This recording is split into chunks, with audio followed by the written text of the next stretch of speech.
thick enough skin to be the K County Sheriff? And why do you think you have a thick enough skin to be the K County Sheriff?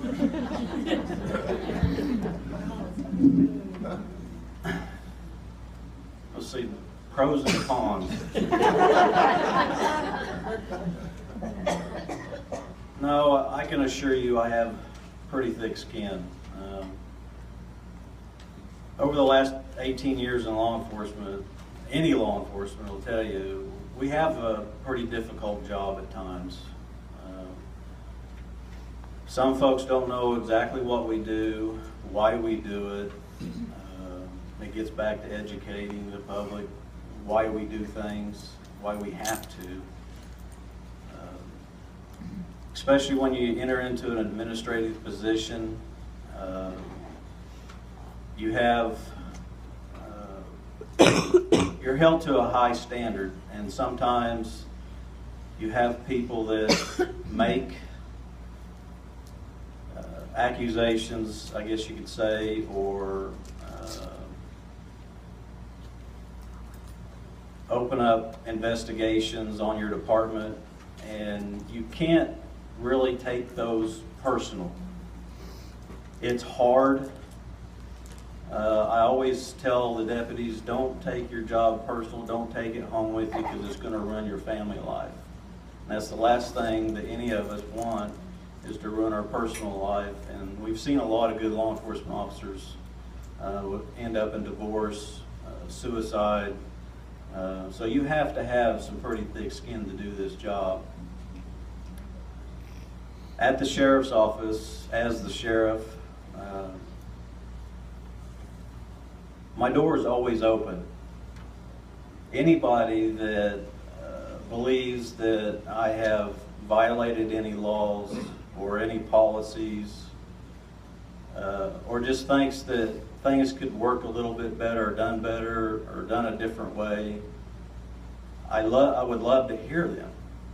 There's no need for somebody to post anything anywhere.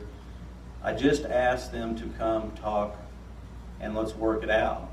If it cannot be worked out, or you don't like my answer, there's other avenues to take.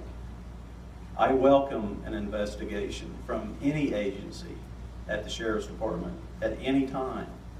I have nothing to hide, and I will never have anything to hide as the next sheriff, if elected. Thank you. Brian? Yes, I'm thick skinned. I think everybody can know that by now. But, you know,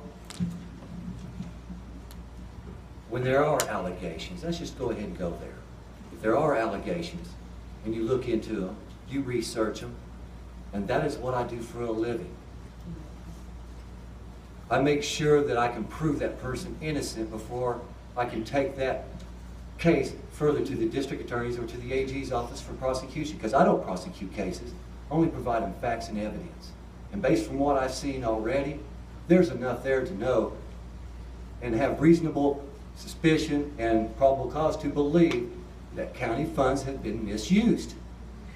I'm tired of people just, you know, reading the paper and say, that's just another $363,000 gone. You, the taxpayers, are paying for that. It comes back out of your pockets. I'm tired of somebody saying, well, yeah, we just got through doing this. Oh, a security detail over here out of county, but yet, we're not doing it anymore. That's because you got found out. I mean, let's don't try to minimize these issues. No more. And that's how I feel about that.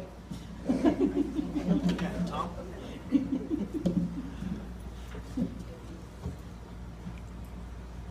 Do you have thick skin? Absolutely. I've been in law enforcement for over 26 years. Work cases every single day. That's what I do. I've done it at the sheriff's office. I took calls. I do it at Ponca PD. I do investigations. I take calls when people come in the lobby, when people just want to ask for me because I've been there so long and I've worked cases for them and got good results. Every single day. Not this week because I'm on vacation. Every single day, somebody will call unhappy about something, and it can be anything you want to think of. Neighbor's dog come in my yard and left his business, and that neighbor won't pick it up. And back in 1997, I was their community policing door-to-door officer, so guess who they call? How many ever years later that is, from today to 97. So absolutely, so I get yelled at, I listen to them, and then it's just like the air going out of a balloon. They vent and they're fine. And then that's when you move on, and well, what can I help you with? What can I do? I've had work cases of homicides, cases of suicides, cases multiple, anything, any kind of death you can think of, sadly. And I think that's the worst I've ever been yelled at. And to me, it wasn't nothing personal. It was just, I was there. I want to tell a real quick story. I was a deputy sheriff, and a lady's daughter was killed in a head-on collision on Highway 11. I had to give the death notification in the county at 2 o'clock in the morning. And it went well, and I was a PONC officer a number of years later, and this lady recognized me, and she said, do you remember me? You know, you never know what that means. That means we're going to break out in a fist fight at Walmart because I sent you to prison, or hey, you got my stuff back, you know. And I said, no ma'am, I don't, I apologize. And she said, you came and gave a death notification to my daughter. And she said, so when I see you, I think of my dead daughter. And I thought, I get it. You know, as sad as it is, but I get it. That's the way it is. So, you know, that wasn't a great day for me for the rest of my day. But I get it. You know, people, you have to be thick-skinned. People, it's not personal. I don't think it is anyway. My phone number has been in the phone book for 26 years, and I've yet to get a prank phone call. Don't start. Don't start. But the thing is I think we do, and I think, you know, like me, it's a calling. It's not a job. It's not a paycheck. It's a calling, and I've just come to grips with a long time ago that that's the way it is. And having that said, you know, I have, by not losing my temper and being calm, I have made great connections with people, and it's just served its purpose down the road. So, Brian, why don't you take this one?